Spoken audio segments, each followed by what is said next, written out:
Hello, internet friends. My name is Bay, and welcome to the Legion Beta second pass look at the Affliction Warlock. And, well, it's probably the easiest Warlock spec of the three. I was super surprised, like 3 hours into the testing, we were like done, basically. It's very straightforward. There's not a lot of like awkward talents that like make you think of like crazy, ridiculous combinations to anything. It's just kind of like you dot stuff and you channel drain life, or you dot more things and you channel drain life or drain soul. It's very straightforward, which I guess is like, you know, there's kind of one of those specs in every of the pure DPS where you're like, you know what, I get this.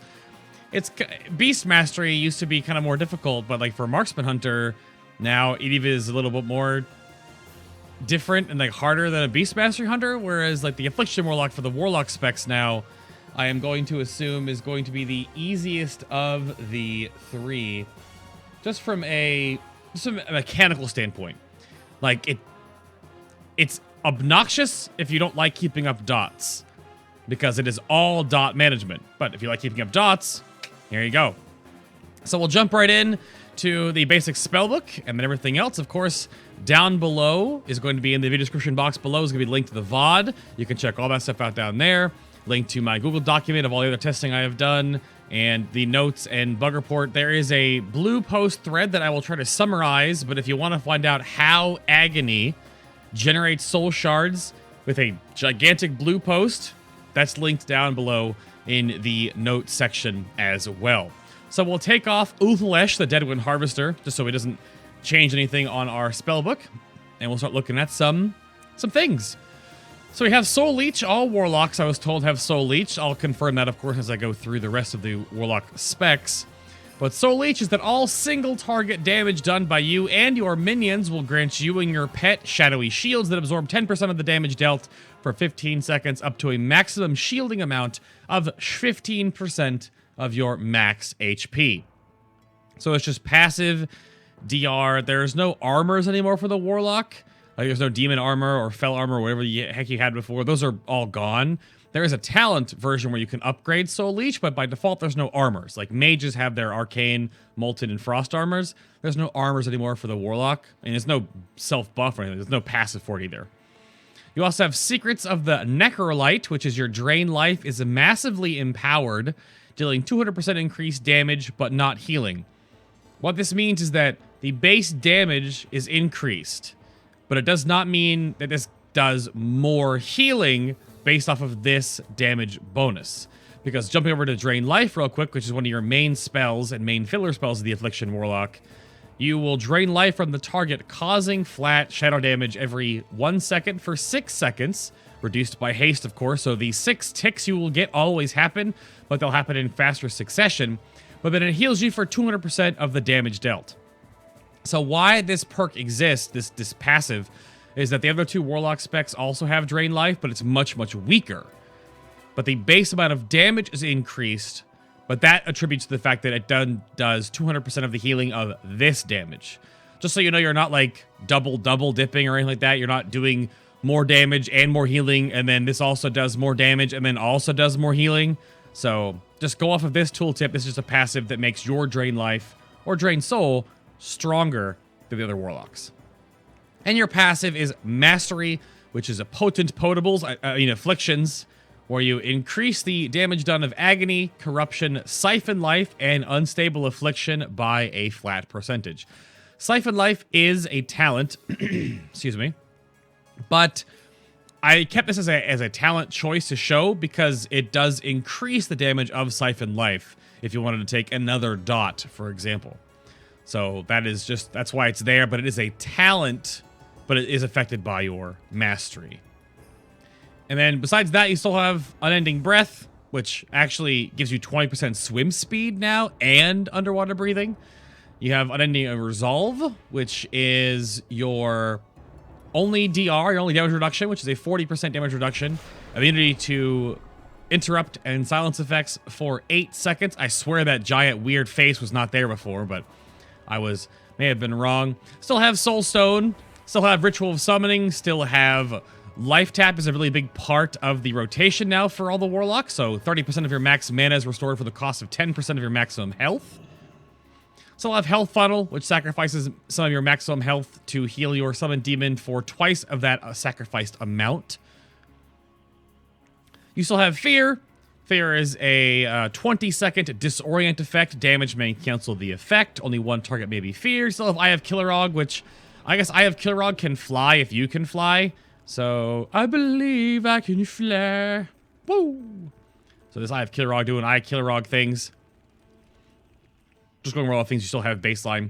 Still have Demonic Gateway, of course. Trees got out of my way, trees. Demonic Gateway has a minimum range to cast and a maximum range. So if you notice here, I'm putting my mouse on myself. I'm a little goblin we are. But I can't cast it here because it has minimum range. Once you get your mouse close to going toward the minimum range, it'll snap to the minimum range. You can put your portal. And of course, if you drag it out too far, your mouse will just always snap to telling you the maximum range you can cast your portal. So your portal's the same way it used to be. You can recast it over and over again, but it does have a 90-second cooldown on the use of the portal. It'll say 2 minutes because it rounds up on the tooltip, right? But, somehow I'm queued for Ashran. That's awkward. I must have touched the binding spot right before I started this video. Or the Q spot, rather. That would have been weird. But Demonic Gateway is as it is. If you run too far away from your Demonic Gateway, that's how you can cancel it. I didn't know this.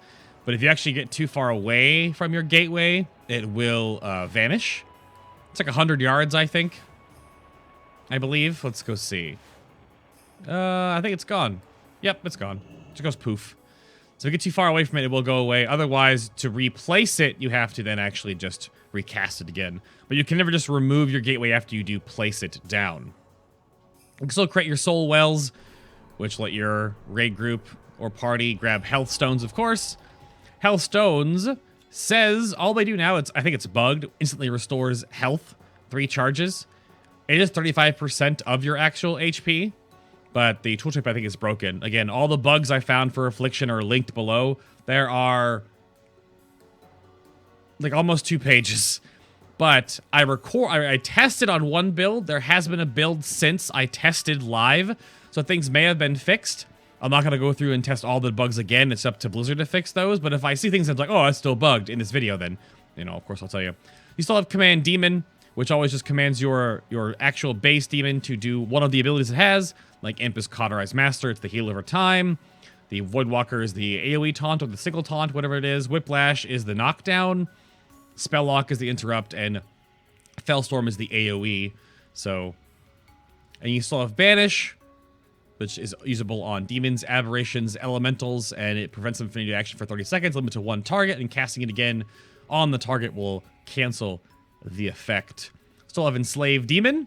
I was told that this actually does take away your current demon, is Enslaved Demon, so you can't actually enslave a demon and have your own demon pet, which is kind of a big deal, I guess, but I guess if you're enslaving a demon, you're enslaving something that's actually a lot more powerful than your demon, normally. Or you're helping CC, right? That's a thing. You still have, I think that's everything else you still have. Everything else is talents, I believe. Outside of, yeah, you still can summon all your demons, of course.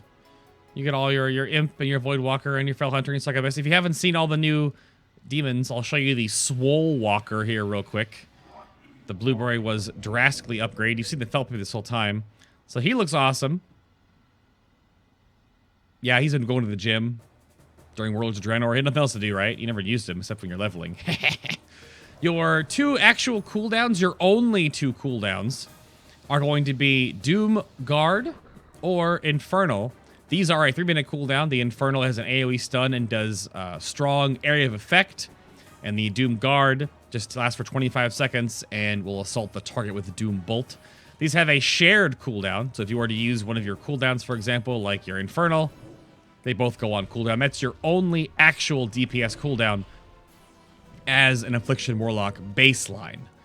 So that's your only cooldown. He does a little bit of AoE slappy whenever he attacks. Yeah, that's all he does. They both last for 25 seconds when they get summoned. But Doom Guard for single target and Infernal for maybe AoE. Its damage is kind of okay, but that is everything baseline. Your rotation You have a baseline Seed of Corruption, which will embed the deviant seed in the enemy target. It will explode after 17 seconds, reduced by haste, and it deals... Could be less than that, actually. Could be a lot longer of a cast time, but I'm not actually sure. But it'll explode for dealing shadow damage to elements within 10 yards and applying corruption to those enemies. Bop, bop, bop, bop, bop. And then the seed will also detonate early if the target is hit by other detonations or takes a flat amount of damage from your spells on the target. So that's still there. Again, we went over that Drain Life is basically your main filler spell baseline as the Affliction Warlock. It costs mana per second you are channeling, but because your haste, as you gain more and more of it, will reduce the channel time, you could technically, like, cancel it early after a tick and not cost yourself mana. But, like, mana is going to be a thing for Affliction. Like, I noticed that you spend mana, right? And you have to then use Drain Life to heal yourself, but you're going to use Life Tap to get your mana back. It's not really a huge exchange. You're just going to rotate in a couple of Life Taps randomly in your rotation, but 30% max mana for 10% max health is really a huge exchange. Like, you'll get to 50% mana and you just, like, slap in a Life Tap, right? You're never going to, like, run yourself but Drain Life is where your mana regen comes from. Like, it's very expensive. So 33,000 mana per second is a lot of mana. But you'll keep up Corruption, of course. Just corrupts the target, causing light shadow damage over 14 seconds. It does Pandemic to, I believe, 18. The 18 tick goes away instantly, but you'll keep Corruption going. Your main dot, of course, is still Agony, where it inflicts increasing agony on the target, causing up to an amount of shadow damage over 18 seconds, and damage starts out low and increases over the duration. Refreshing Agony maintains the current damage level. So you see Agony has like the stacking mechanic still, where when it's at 10, that's the highest tick rate it can do. And Agony damage sometimes generates 1 Soul Shard. Soul Shards are then spent on Unstable Affliction, which is your big dot. So the two things here real quick to go over to summarize. I go over a lot of this more in the VOD. Agony, if you have 1 Agony up, so follow me on this one. This is in the blue post. Agony has a numerical value behind the scenes in the coding. That every time it ticks, once every 2 seconds, or depending on your haste value, that every time it ticks, it will add 0.16 to this value. And every time it adds up after successive ticks to 1, it'll give you a Soul Shard. That sound you hear right now, the Nightfall sound effect, is a Soul Shard. Every time it goes up to 1, any amount of integer left over behind that 1 just goes into the next value. It just restarts. The more agonies you actually have out, you can gain more Soul Shards. But what happens is that the amount of the 0.16, the numerical value you gain every time it ticks, is then divided by the square root of all your agonies currently out. So that will then lower, numerically, it will lower the amount of this number you gain in the back end per tick. But because you have multiple agonies, like right now if I have 3 agonies out here, right? Like I'm going to probably gain overall more Soul Shards. But because they each gain less in total, the more you have out, it kind of keeps it even, so the pace will get a little faster, but you're never going to gain Soul Shards at like a ridiculous amount where you're just overflowing with them. On average, for 1 agony, you'll gain a Soul Shard every almost 6-point-something seconds, which is not too bad. And the more agonies you have out, the lower and lower that window of time before you generate a Soul Shard happens every tick. So it's not too difficult to understand, but it's very mathy. The only other thing you think about, too, is that when Agony is done and falls off and technically resets, like you have no agonies ticking, the next Agony you cast will have a random number value between 0.00 in that column or 0.99. So you could cast an Agony after combat drops and you restart and immediately get a Soul Shard, or it'll take the full amount of actual ticks to gain you that 1 Soul Shard. But that's how Agony works. That's why it says Agony damage sometimes generates 1 Soul Shard. It's not sometimes. It will always give you a Soul Shard after so many ticks, because it's just mathematically adding up to 1 on a 0.16 interval every time it deals damage. And then you spend them again. You spend them on Unstable Affliction, which costs a Soul Shard, no mana cost. Afflict the target with a large shadow damage over time dot that is 8 seconds, reduced by haste. Multiple casts will accumulate increased damage, and if dispelled, it'll deal 233% of the remaining damage to the dispeller and silence them. For 4 seconds, it'll refund 1 soul shard if the target dies before the entire duration has elapsed. Now, how UA works is that it's kind of like Ignite, but not exactly.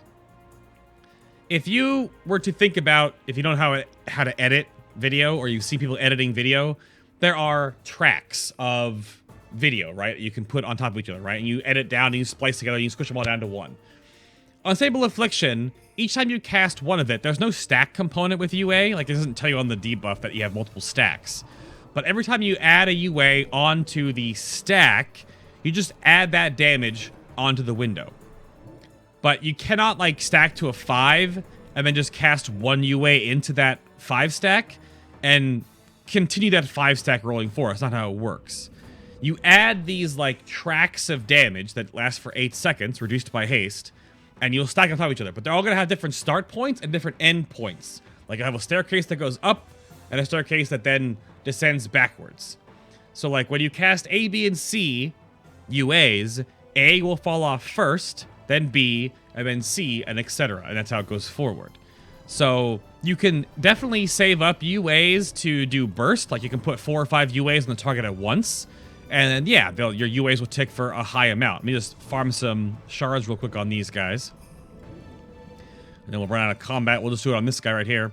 So if you cast multiple UAs in succession, it of course adds the damage all together.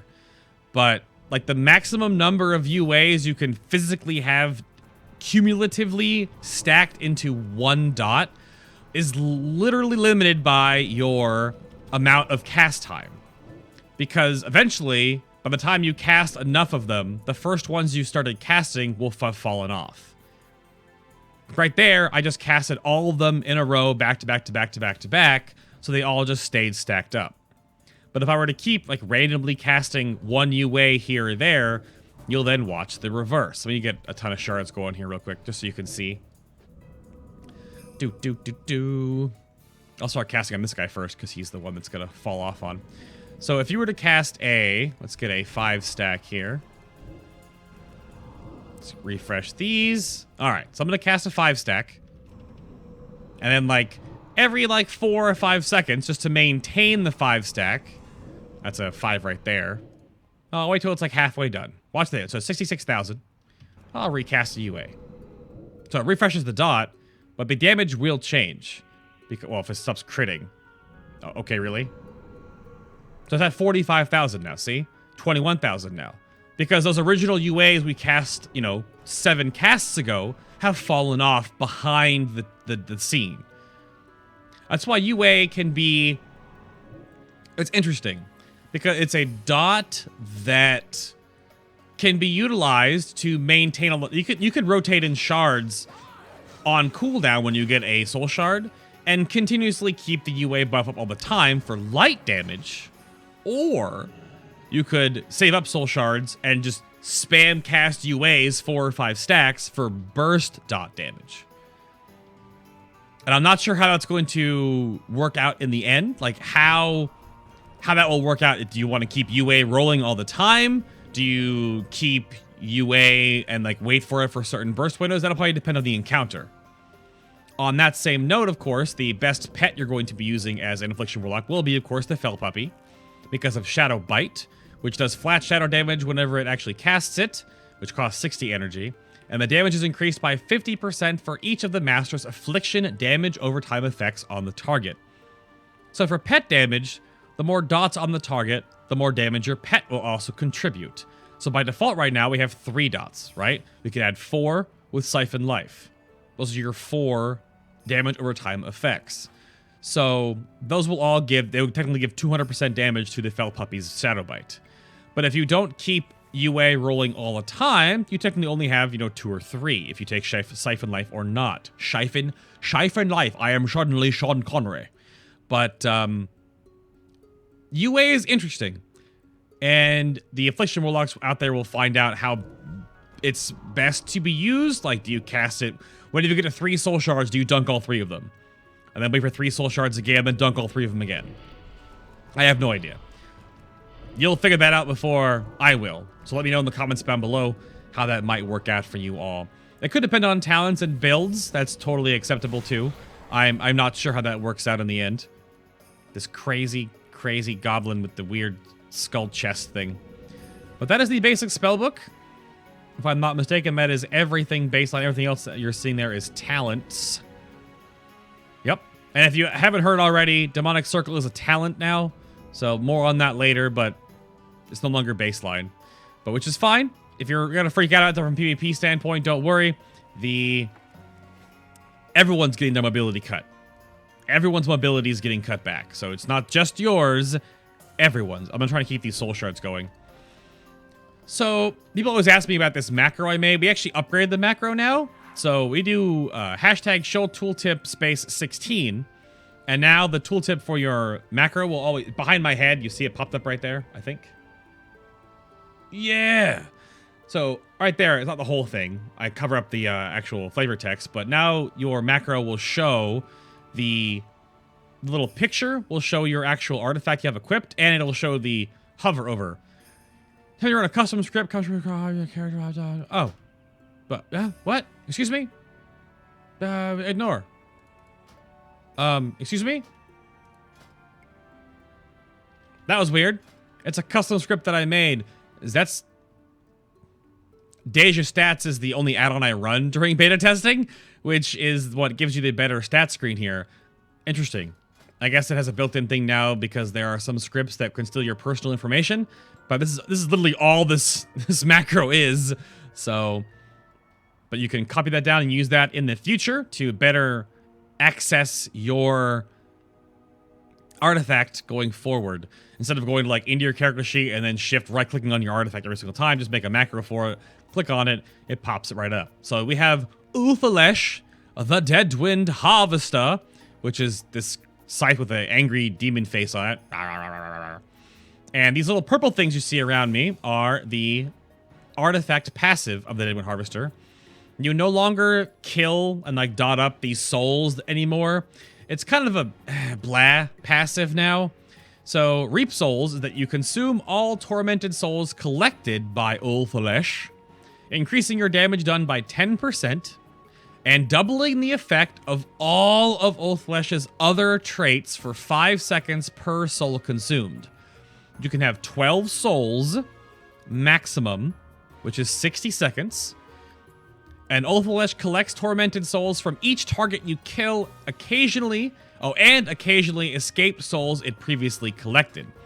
So if you're in combat with like target dummies or raid bosses, you're not going to be killing things. So there is like a RPPM system where Uthalesh will summon souls randomly, which you see right there. There's 2 right now. You'll see the buff right here. Oh, the tooltip is still bugged. The tooltip says that you'll gain 10% damage per soul. That is incorrect. You gain 10% damage flat, and you'll gain more time per soul. That is still actually bugged. But then you just pull them all into yourself. Wham. Still no spell animation for that. And you get this stupid frost scythe icon, which is what it is. But so 10% more damage and then doubles the effect of your other traits. So because of that, it's hard for me to like go into like a whole lot of theory about this because I don't think everything isn't like worked out yet. Because does it double every trait? Does it double the 1/1s, the 2/2, the 3/3s rather? Does it double the golden ones too? It says doubles the effect of all the traits, but that's really hard to micromanage and check. So that'll be a thing that the Affliction Warlock and the Warlock community will have to figure out. I'm gonna go over here and kill some crabs and river beasts real quick to show you that the actual souls that are stolen or stored up by Uthalesh, like the purple things, aren't all that drops. If you kill certain enemies and mobs and creeps, for example, you actually store their soul. Put some UA on this crab and it should fall over no problem. Pull this river beast real quick here as well. Also, that explosion right there you just saw is part of the artifact as well. But see right there is a soul of a crab. There's a crab soul right there. I'll do a fear real quick so you can see how fast fear can break with dots on the target, which isn't too bad. Your pet automatically, of course, when I have defensive or passive on, it'll stop, but right now I've got a whole bunch. I got 10 souls. And this guy will die and give me 11 souls. But see, like when you trap a soul, it actually is like the model of the thing that you killed. There's a crab soul right there. You yank them all in. Whoa! And you gain 5 seconds of time per soul that you have. The purple ones are ones that just escape Ulthalesh randomly when you're in combat. And then, of course, you grab the other ones that are from whatever you kill. And those will also be... They just turn into little purple spheres when you yank them in as well. But the main benefit of this is that you're going to be basically just trying to keep this buff up all the time, because it doubling the effect of all of your other artifact perks overall all the time is incredibly important. It feels weird because the Affliction Warlock now, on fights that have no ads in like a raid or a dungeon, you're only going to get so many souls. But if you're in a fight that has lots of ads that you can kill and be a part of killing, you don't have to land the killing blow. You just have to be part of killing that mob. So on Scorpion, for example, Mr. Ron, to you, that you'll be able to just overflow, like you'll be throwing up souls, because all those scorpions will give you souls. And then you just restack your reap souls. However, let's see if I can show you this real quick. If you have like a 5 or 6 stack, right? If you got like 30 seconds left, or 30 seconds of buff on your Ulthalesh, and you have a couple of souls left, you cannot reap souls while you already have the reap souls buff to gain more time on that reap souls. It will always refresh and update to the most recent use of the ability. So if you have 30 seconds left, you would need to have more than 6 souls to refresh the buff to more than that. Which is kind of hard to show you off this video because I need to like have a bunch of souls. But like if I hit for, let me wait for a little bit more here. If I have, so I have 5 souls right now, right? So now I have 23 seconds. Okay. Which is technically still 25 seconds, but the 1 second timer. Now I have, let me get 1 soul, please. Can I get 1 soul? 1 soul, please.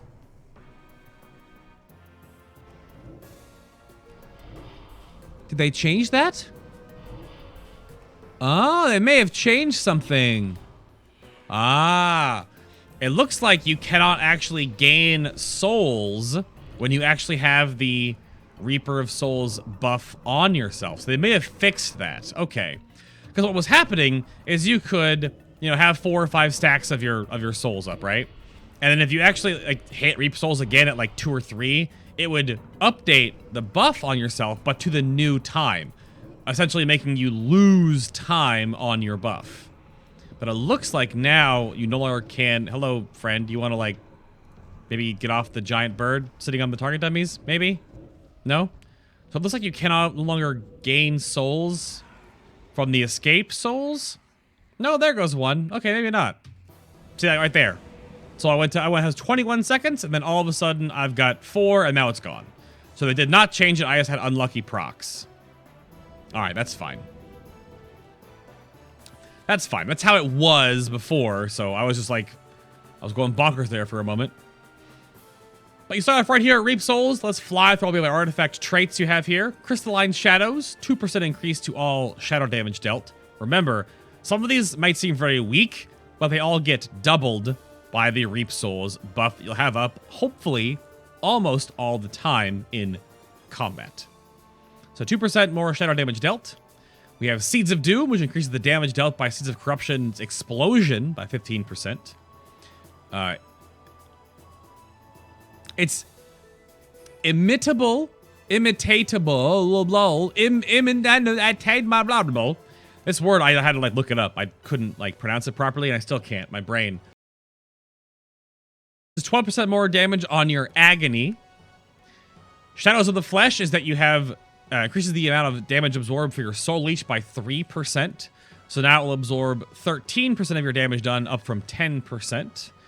Drain to a Husk is increasing the damage dealt by Drain Life by 6%, which then, of course, will increase the healing done by it as well. Fatal Echoes is awful. When Unstable Affliction expires, it has a 6% chance to reapply itself. This reapplication process is a 1-stack.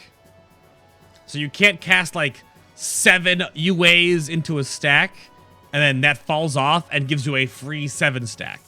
If it does happen, if it gives you a UA back, it's a 1-stack.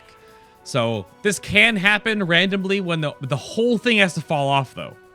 The whole stack has to fall off. Not whenever like those applications you cast into it fall off. The whole thing. This helps a little bit with like cross-dotting, maybe. But overall, it's kind of a pretty terrible... it's just kind of like, okay. What else we have here? We've got Inherently Unstable, which is 6% more critical strike on UA. Sweet Soul is your health stone. Heals you for an additional 50% of your maximum health. And then any or part of your raid member using a health stone also heals you for the amount of health they were healed for. By yourself, like if you're just out and about in the world, it basically means a health stone is like a full heal. Because you heal yourself for the 35%, and then the Sweet Souls heals you for 50% of your max HP. So it's more or less a full heal. So if you are in a raid group, however, and other people use health stones, you're healed. If other warlocks use health stones, or you use a health stone, you're healed the other warlock as well with their Sweet Soul passive. So basically, health stones will keep the Affliction Warlock alive forever. More or less. Yours is amazing. You only use 1 health stone in raid combat normally anyway. But it's a gigantic heal. Absolutely ridiculous. Perdition increases the critical strike damage dealt by Agony, Corruption, Drain Life, and UA by 10%. Again, doubleable by Reap Souls. Yeah, they say that the tooltips don't update. Well, that did. Oh, that's 4% now. Oh. So, did they fix it in this build? They may have fixed that in this build because it was not working before. Let's toss some dots out here and get some souls back, and I can see if in this video I can see all of the buffs that are affected. Because I was told that it says all other traits, but it might not affect the minor traits is what I was also told. Those are the 3 of 3s or minor traits. Because if that happens, then certain ones are kind of like even worse than they were before. Let's see what else we have here. And I'll wait with these souls to build up, and then I will buff myself with Reap Souls so I can check the actual tooltips again. So Perdition is just critical strike damage, which is crit synergy. So to talk about stats real quick, I don't know. The Warlock looks like, Affliction Warlock looks like it's probably going to favor haste, mastery, crit, versatility. I would imagine that was the most beneficial. Haste for cast speed and more dot ticks. Mastery for more dot damage. And then crit, of course, for some crit synergy here on your artifact. And versatility will be last. I was curious if versatility would be higher, because just flat damage is good for the Affliction Warlock, because it's just damage on all of your dots. But this pushes, I think this pushes crit ahead, because now if your crit chance is 210% crit, then it gives you crit more weight. Hideous Corruption is 12% more damage dealt by Corruption. Shadowy Incantations is 3% more shadow damage you deal. Long Dark Night of the Soul is 30% more healing received from Drain Life. And Compounding Horror is that each time Agony and Corruption deal damage, they have a 10% chance to increase the damage dealt by your next Unstable Affliction by 5% up to 5 stacks. It's right here. Maybe you need to, like, you probably weak aura track this. But it just gives you, like, this little short-term buff that it could stack multiple times. But it also may, like, stack to 1 and then never give you more than that. So, like, you see 1 right now. Oh, I got 2. Oh my god, I got 2. It fell. Oh, I've cast a UA, so it reset. So now and then you'll just get like I got a 4 stack right there. This one's huge. Compounding Horror can be massive DPS, like ridiculous damage. All right, I'm gonna cast my Reap Souls real quick and check these tooltips. So 2% goes to 4. That's still the same. That's still the same. The Sweet Souls got buffed. Fatal Echoes is now at 12%. Okay. So it looks like it's not buffing minor traits. It's only buffing your one of ones. Yeah, 3% more. And I know it buffs your golden dragons. So Oathflesh's other traits does not buff the 3 of 3s. Which I guess is fine. Because this doesn't change. This goes back to 2, back to 6, back to 50%, and back to... Yeah, so did Compounding Horror change then too? Let me get some souls real quick. So it's 10% chance for 5% damage. 10% chance for 5% damage. See, I don't know if this is bugged or not. If it's supposed to buff all of them. And the Affliction Warlock was super bugged, and you can see all the notes I put down there. I didn't report this one because I was told that they know this is still broken. And it looks like they're fixing parts of it, but not all of it yet. So more on that later. Because if it's not supposed to buff certain ones, it should just say, you know, doubling the effect of, and then list the traits. And not just say all. But yeah, let me do it again real quick. This does not change. Nope. But this does, and this does.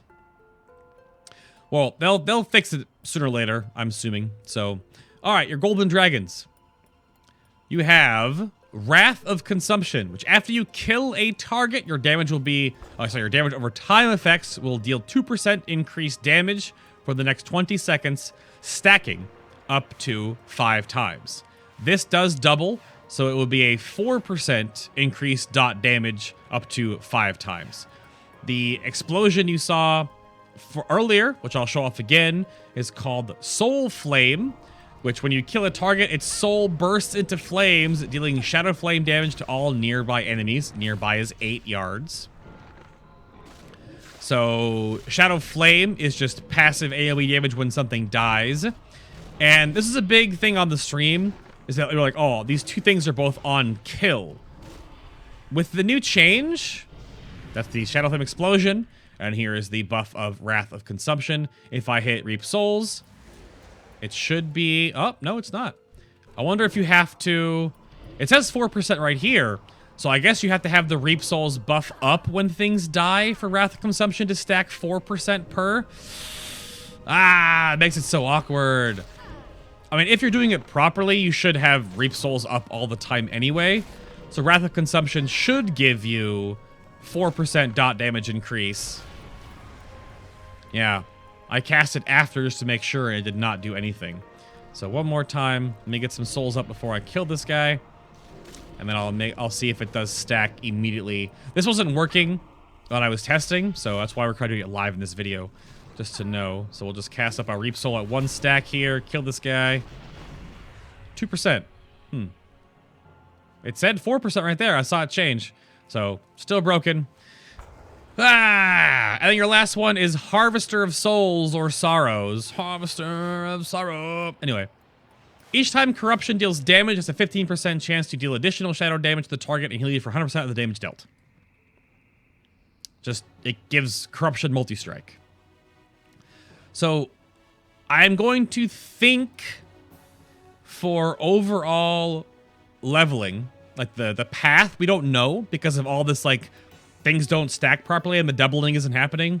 I would imagine you want to get Compounding Horror early. And I would then wonder if you go right over here to Harvester of Souls because it is just flat Corruption damage increase. Whenever you see this little purple stuff fly out of this target and hit me in the face right there, that's the Harvester of Souls. So whenever you see those purple lines fly into my face, that is the increased damage proc and the heal. So the more and more targets you have stacked up with Corruption, it gives you flat increased damage. I could be wrong. Like, this is kind of like, it's barely even procs, right? But the only option you think you'd go for first is Wrath of Consumption. Because if you're killing targets or helping kill targets on certain encounters in raids, you'll just gain more dot damage. And lastly, you'd want to go for Soul Flame, which is when you kill the target, its soul bursts into flames. Because if you're not on... Many fights don't have adds to kill. So, like, Soul Flame does nothing on certain encounters, right? It helps for trash. it helps for bosses that have ads, but there are many bosses in Legion that don't have ads. Right? Or they're ads that aren't, so they're so far apart, like Grand Magistrix Elisande, that you're never gonna, this Soul Flame will do nothing. It won't do any damage. It won't do anything for you, because the ad you kill won't blow up by anything. So easily the weakest perk for leveling, probably fine for dungeons, because you'll be AoEing stuff down, you'll kill stuff around bosses or kill things with ads. It's strange. These both were designed for the whole, like, roaming soul effect you had on Oath of Lesh earlier, where you'd, like, kill these souls, right? And when they blew up, you would gain Wrath of Consumption, or when they blow up, they would do the extra AoE damage on Soul Flame. But that's gone now. But if you're killing scorpions in Scorpiron, when they all die after spamming Seed of Corruption on them, they'll all Soul Flame. So it's amazing on certain encounters and then really bad on others. But that's why I think Harvester first, then probably Wrath into Soul Flame. I think. Maybe? I don't know. You tell me.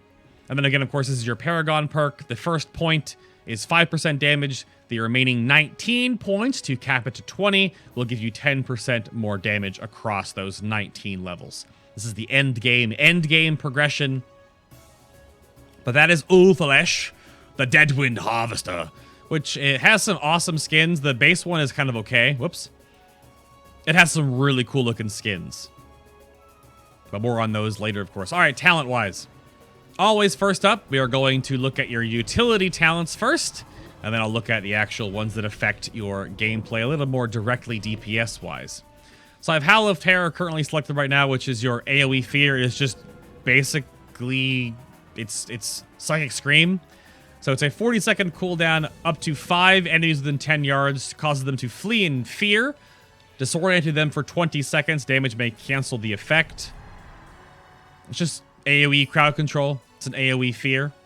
That's all it is. Mortal Coil is a 45-second cooldown, costs some mana. Howl costs nothing. Where you horrify one enemy target into fleeing, incapacitating them for 3 seconds and healing yourself for 11% of maximum health. PvP, it helps peel rogues off your face, or warriors off your face, or whatever else off your face. Gives you a little bit of extra HP for healing as well, for sustainability, but does actually no damage. And then your other one is Demon Skin, which I'm sure is going to be the set and forget for, like, raiding. Demon Skin is that your Soul Leech absorption will now passively recharge at a rate of 1% maximum HP every 1 second, and may now absorb up to 20% maximum health, up from 15. So I'm just going to grab some souls real quick here and get out of combat. But Demon Skin, super good. It just keeps your passive Soul Leech going for a very long time, makes it a larger shield to cap to.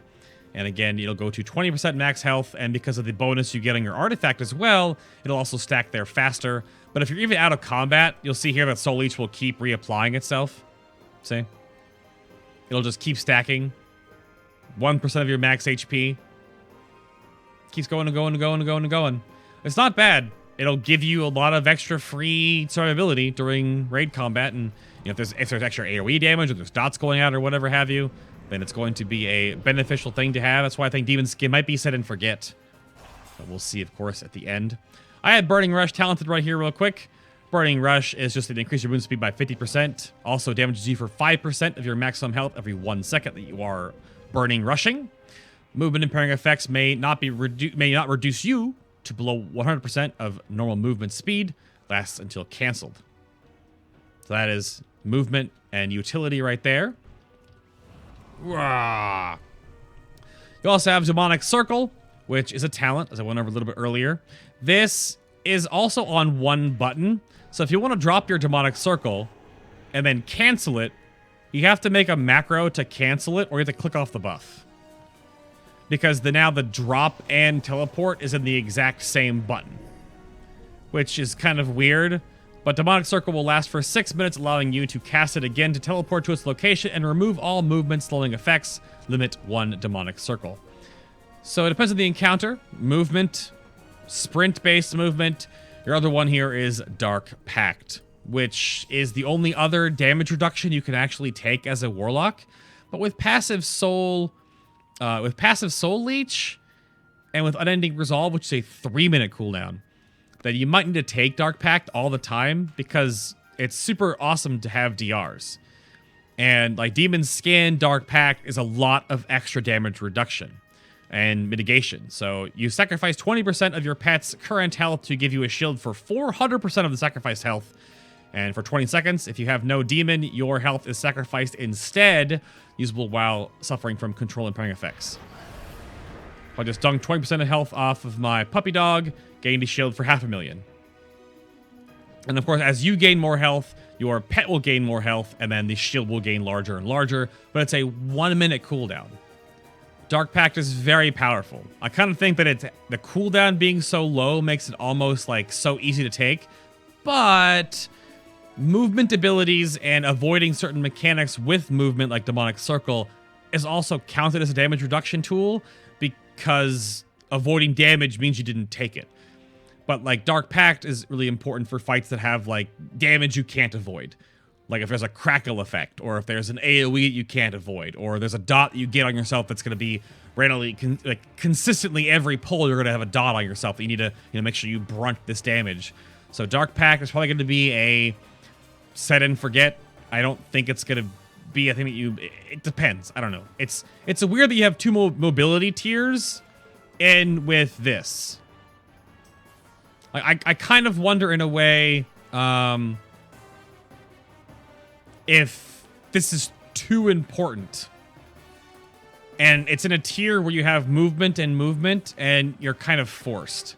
So it's pretty funny.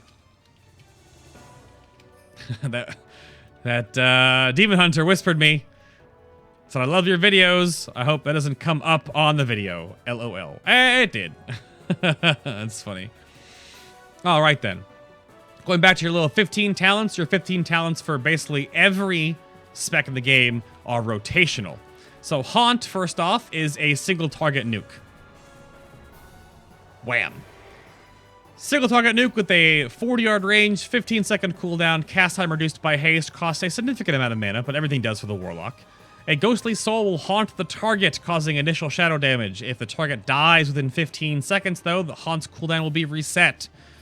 So if you kill things fast with the haunt debuff up, you'll get more haunts. But it's your only like single target nuke. Everything else is dots, right? Everything else for the Affliction Warlock is a dot. The only other like nuke you have is your pet or your Seeds of Corruption. So, but like haunt is your only like wham bam, thank you ma'am. So, but I don't know how it could be helpful for mobs that are like priority. Say for example, like during Cenarius, if you use haunt to help kill that mob and it dies with a haunt debuff on it, then you get haunt back to then use on the boss. So there are some shenanigans I think you could do with this, but overall, I don't think haunt will be useful in many situations. It could be used for burst in PvP or in dungeons instead of using more dot stuff. Other options here are both passives though. Writhen Agony means that your agony damage will now ramp up twice as high. So the tooltip doesn't change. It still takes 18 seconds. It does make the damage on the tooltip go up, but what happens is that your agony will stack to 20. Excuse me. So your agony will stack to 20 now, which doubles the damage of agony. But again, maintaining that buff takes longer to stack up, of course, to maintain the maximum damage, but that is from a fight-by-fight standpoint. And then Drain Soul is just super drain life. Let me get this out of combat real quick here when those dots stop being things. So this replaces, or not, this replaces Drain Life, where you drain the target's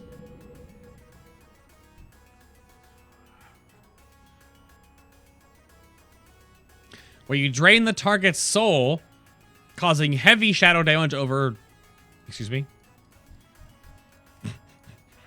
causing heavy shadow damage over the same 6 seconds, 1 tick per second, reduced by haste for 6 seconds. And then you heal for 173% of the damage dealt. So it's just super drain life. It does more damage, and because it's doing more damage, it actually does heal you for more, but it's just ever so slightly more. Because drain life's component right, is 260% of the damage it deals, but it deals less damage. Whereas Drained Souls is more damage, right? So the damage here is 136k. The Drained Soul is 183k. So the heal percentage goes down to keep it in line. But it's very, very similar in overall heal. So like right now, my Drained Life heals me for 54,000. Right? 54,000 healing. Whereas Drained Soul will heal me for 52,000. So once you have enough damage, it's not really going to be a huge deal that the Drain Life barely gives you more health. But like per tick, it's 10,000 damage stronger. So every just cast of Drain Soul is stronger and stronger and stronger. And it'll generate 1 soul shard if the target dies during the effect. So Haunt gives you Haunt back. Writhe and Agony is just more Agony. But Drain Soul actually has some soul shard components as well.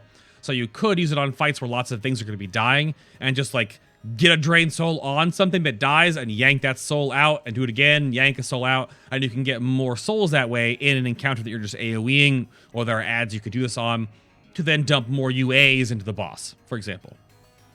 So that is a possibility here. I'm starting on Mana Tap here first because it's probably actually not going to be useful very much on the Affliction Warlock. It's kind of bad. You'll consume 30% of your maximum mana to grant you 10% increased damage for 20 seconds. They nerfed it like 17 million times during the beta cycle so far. So now it's only a 10% damage amp for 20 seconds. So it's 3 extra globals per minute. And it will also accelerate your mana loss cycle. So you'll always want to mana tap first and then you get a life tap, right? So it just gives you more globals to worry about for a flat 10% damage increase. The only way I can see a mana tap being worth it is for burst AoE. Because your other options here don't attribute to burst AoE, whereas mana tap actually does. So Absolute Corruption is that corruption becomes permanent or lasts 1 minute against players and deals 25% increased damage. So it lasts forever. So now when you use your Seeds of Corruption to AoE things, you'll put up a permanent corruption. This saves you so many globals. That's the biggest benefit of this talent. It will save you an obscene amount of global cooldowns over the course of an encounter. An absolutely ridiculous amount. Because normally you're casting corruption almost 3 times a minute or more, depending on if you're target swapping or whatnot. So if you just put out like a Seed of Corruption on AoE ads and it blows up like immediately, right? Then you don't have to like tab, corruption, tab. This bleh. So Absolute Corruption is very, very powerful. And it might be a set and forget. But I have to get far enough away now where I can drop combat, because I stay in combat forever now, and change my talents. Yeah. I may also have to die. Up. We're almost getting there. My souls are flying all over the place. This is a good way to show that your Drain Soul effect, or your Reap Soul effect, rather, I'm sorry, from your Oathlesh has, like, no range. So, like, I pulled all those souls in from way over there, which is kind of nice. We're out of combat now. I'm going to change my talent so I can recast Corruption, and this will fall off. If you have Absolute Corruption and you re-talent away from it, like, this only works on, like, dummies. When you recast it, then it'll update the actual spell. Contagion, however, is very single target focused, but this changes how I think you'll be using your Unstable Affliction. So Unstable Affliction will also increase all damage you deal to the target by 15%. But you know how I said earlier that you can like use UA to like roll forever? Because on average, you're getting a soul shard every 6 seconds. And UA, without a ton of haste, lasts more than 6 seconds. So you could, theoretically, on a patchwork-style boss fight, keep UA rolling forever.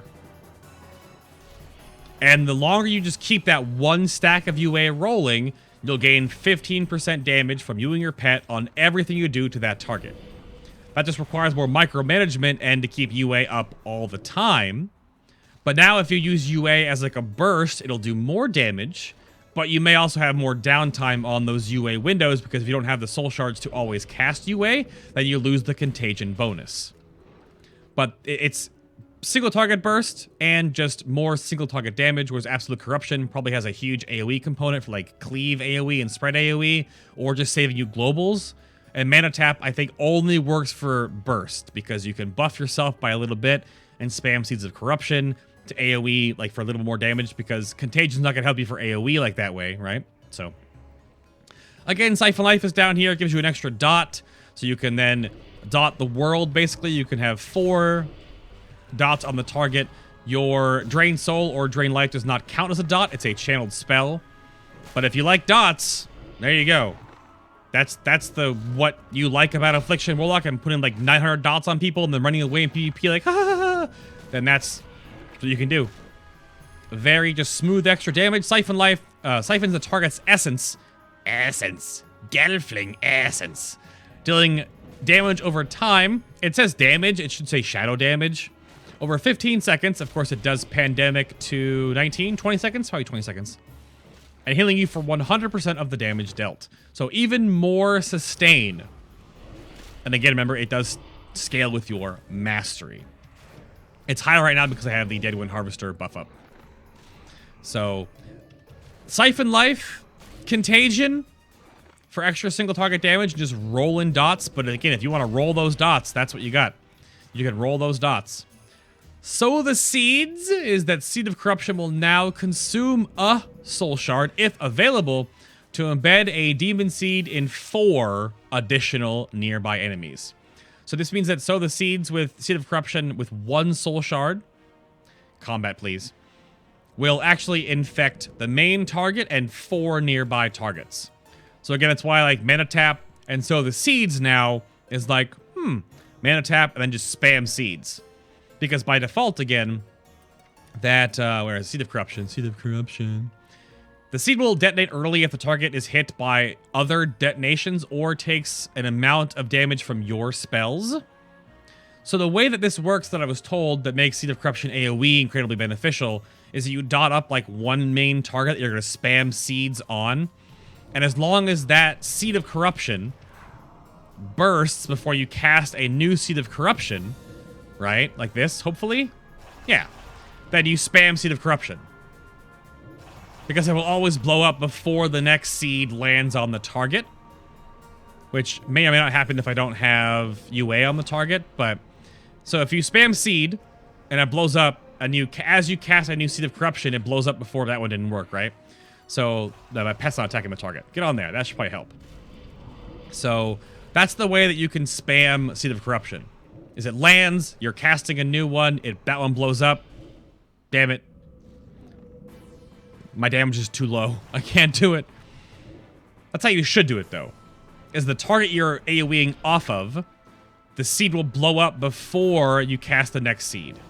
Right there. There you go. See? And you can chain the eruptions together if you time it properly. So you can have just seeds going crazy. But that's why I think Mana Tap might be beneficial, is because you can buff your Seed of Corruption spam. Maybe. Soul Harvest gives you another cooldown. So by default, again, you only have that Infernal or that Doomguard cooldown, which is single target or AoE.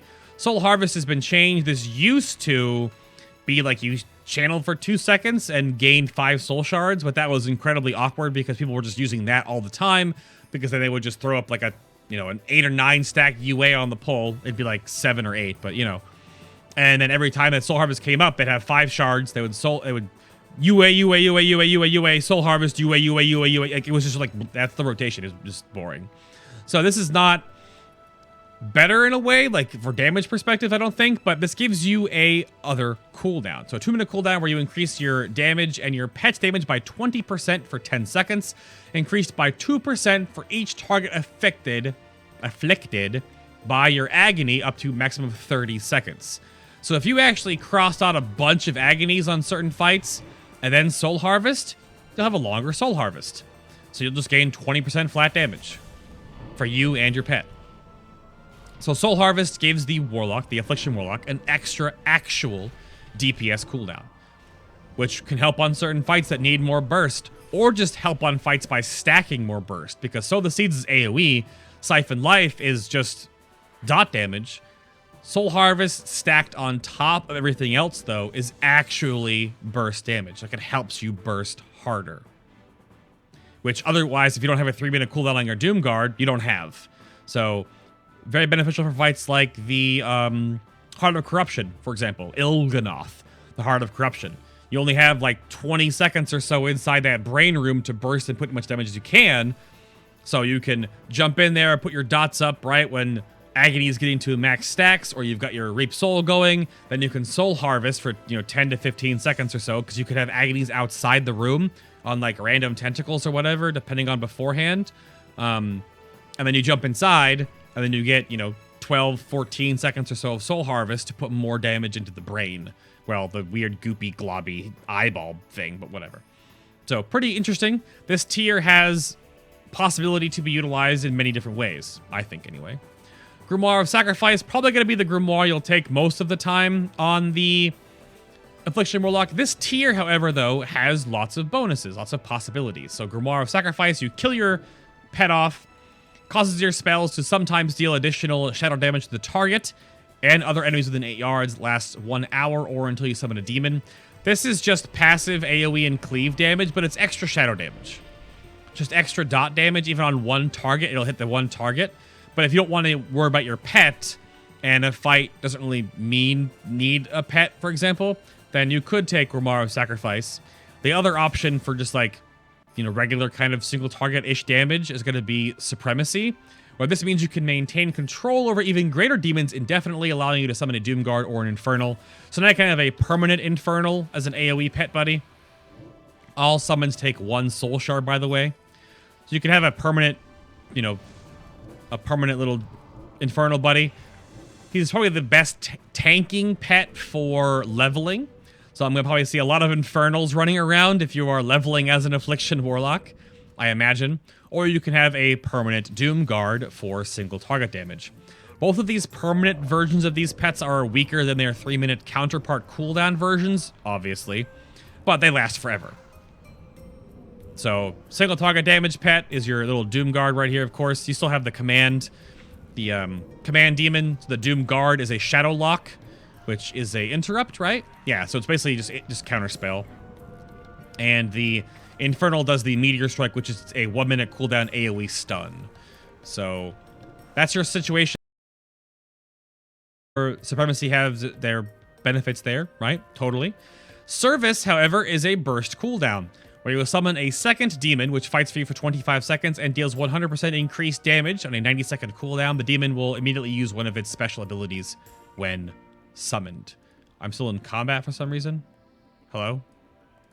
What? What, please?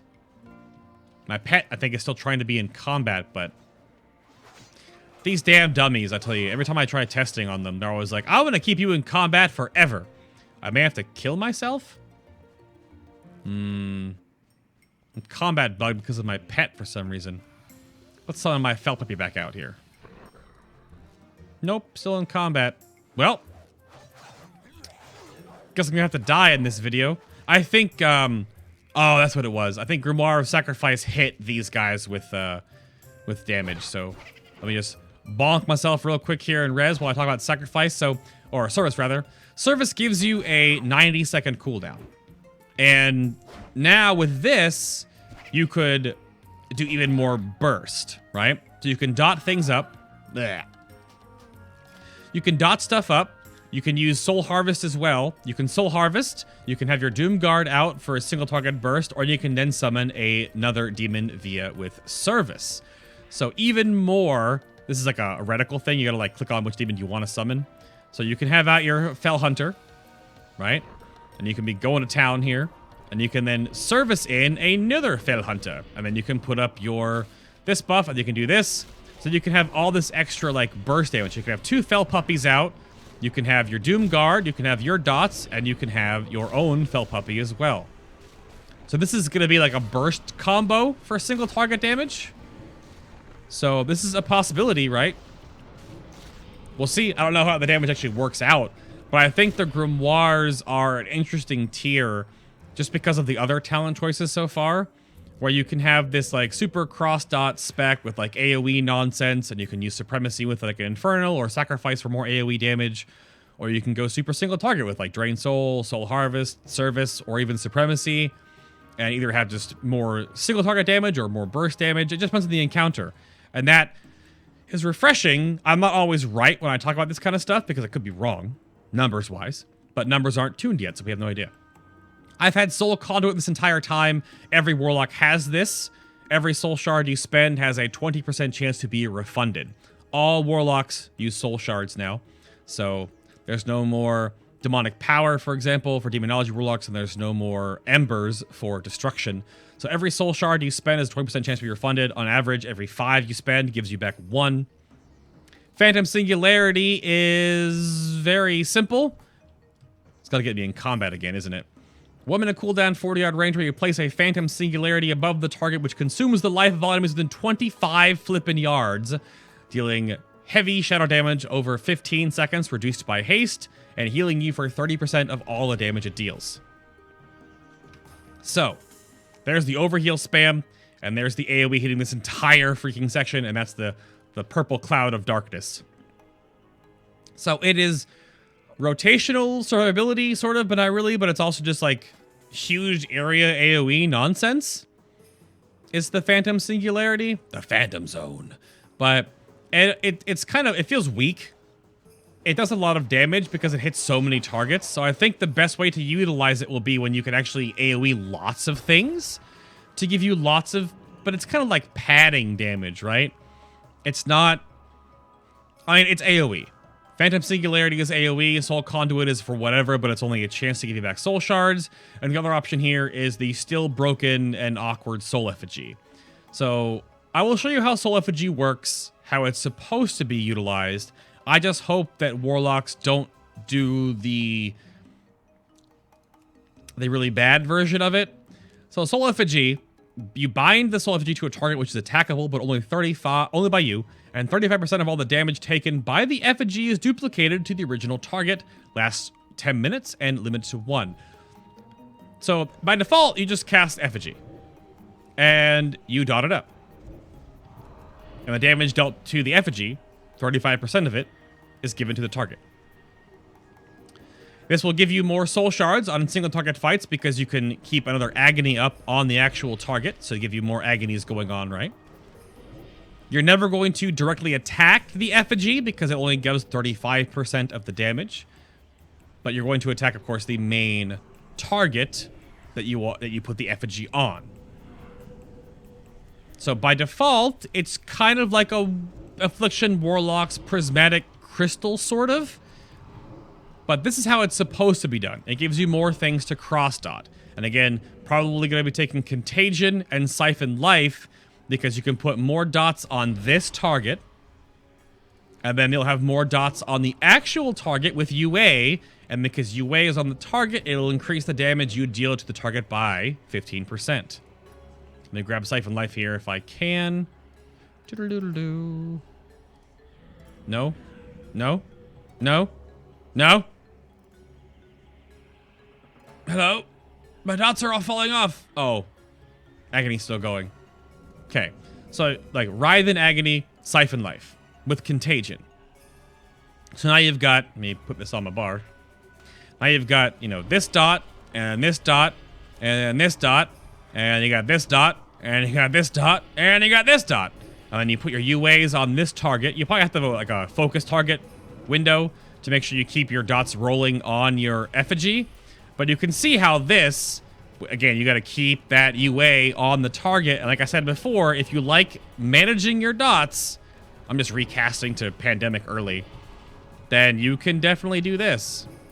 And just do that again. But like, you don't have a lot of time to actually cast Drain Life because you're just recasting all your dots all the time. I mean, there's some time in here, right? I'm being a little bit overzealous on this. But then you pull in your souls, keep that rolling. But the min-maxing point of this is to keep your UA rolling on the main target, because then they'll take 15% more damage from all the damage transferred from your effigy, and all the damage that you're doing normally with all of your dots. So but you only have like a 7-second window of time before you have to like keep reapplying that UA to the main target. But again, this is very single target focused because you're going to be just dotting up the effigy that runs damage. It's just, this is how it's meant to be done. This is how it's supposed to be done. You manage more dots. You have the dots on one thing giving you more soul shards, the dots on the main boss, contagion debuffing the boss to take more damage from all this stuff, right? All this stuff. And even if you have to like run away from the boss for whatever reason, you can still damage the effigy directly if you need to, if you're like out of range. And then that effigy will still hit the boss. But there are some shenanigans right now with the effigy. One being this one. Yep. So the effigy can die because it mimics the HP of the mob. You can just spam it and click it off. Wait, I have to be in combat for that to work. So you can spam the effigy. You can cast this thing. You can click it off. Maybe. Oh, excuse me. Did you fix it?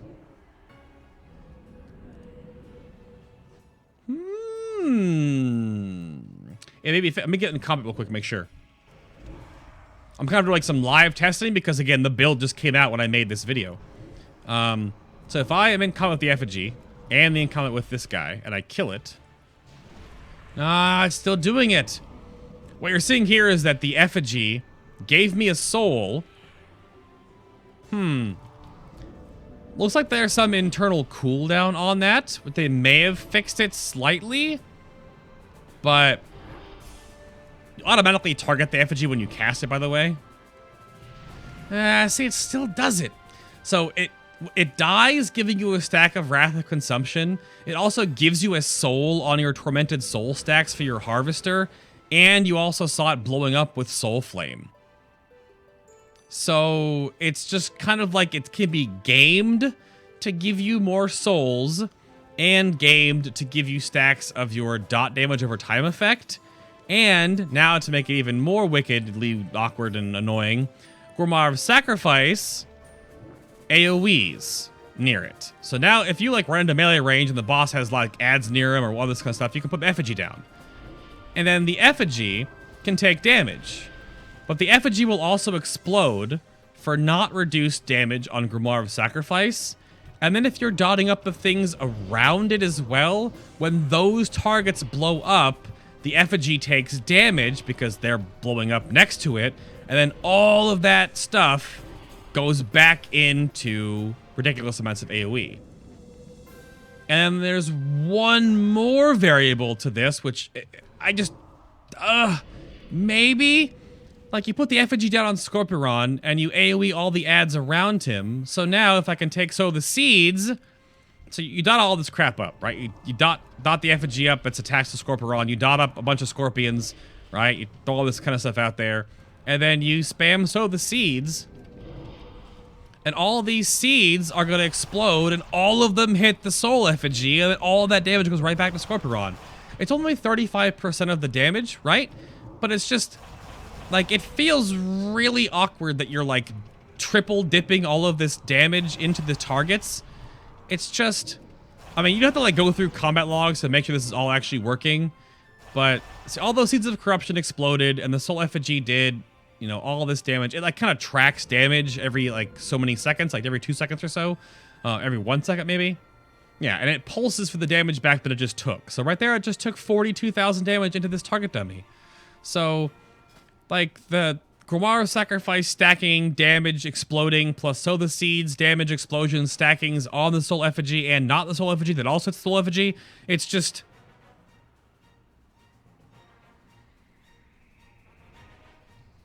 That's the Affliction Warlock. And hopefully they fix this nonsense because... this. Yeah, see? I got a stack. I got a Wrath Consumption. Oh, man. That's the only problem I have with this entire spec. Besides the fact that it's kind of boring, I guess. But that's not boring, but that's incredibly awkward. So, thank you for watching. A little bit longer on this video because I was, like, experiencing if they were fixing bugs in this new build that went out literally today. Literally. So, thank you all so much for watching. Hit that like button if you enjoyed this video.